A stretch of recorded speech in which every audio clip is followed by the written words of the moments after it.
Naglagay na ng reklamo sa pulisya ang pamilya ng grade 10 student na nasa viral video na pinaluhod, sinampal at sinuntok ng kanyang kaklase sa Pasig City. Kita sa viral video online na pilit na pinaamin ng lalaking nakaputi ang nakaluhod na binatilyo.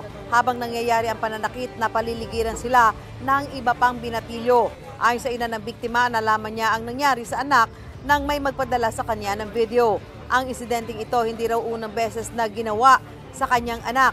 Kwento raw ng kanyang anak, sinisisi siya ng mga binatilyo dahil sa pagkalat ng screenshot ng isang online conversation. Nagharap-harap na sa eskwelahan ang mga pamilya ng mga sangkot. Pinatawan ng 3 araw na community service ang nanakit na estudyante. Hindi ito tanggap ng pamilya ng biktima.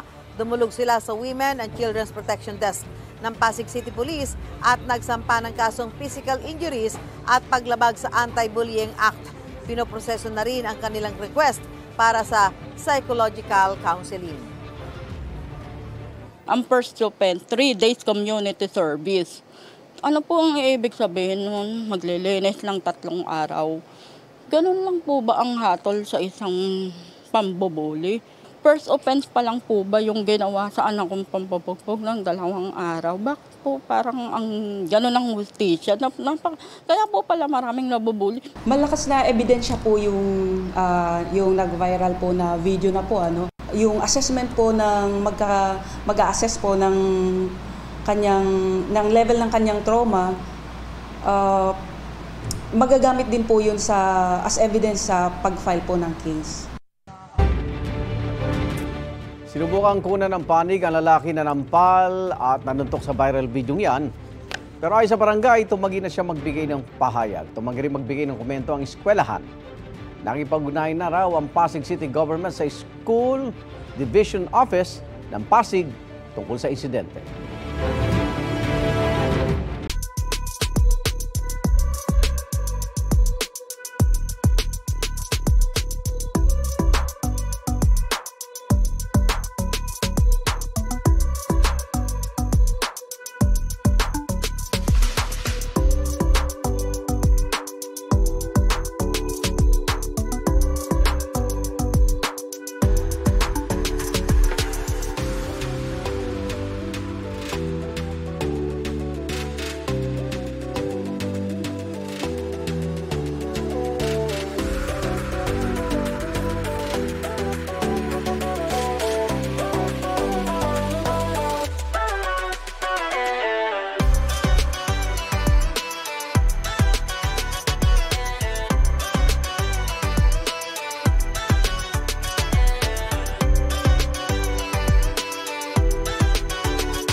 Mga kapuso, para una ka sa mga balita, mag-subscribe sa GMA Integrated News sa YouTube. Sa mga kapuso abroad, subaybayan niyo po kami sa GMA Pinoy TV at sa www.gmanews.tv.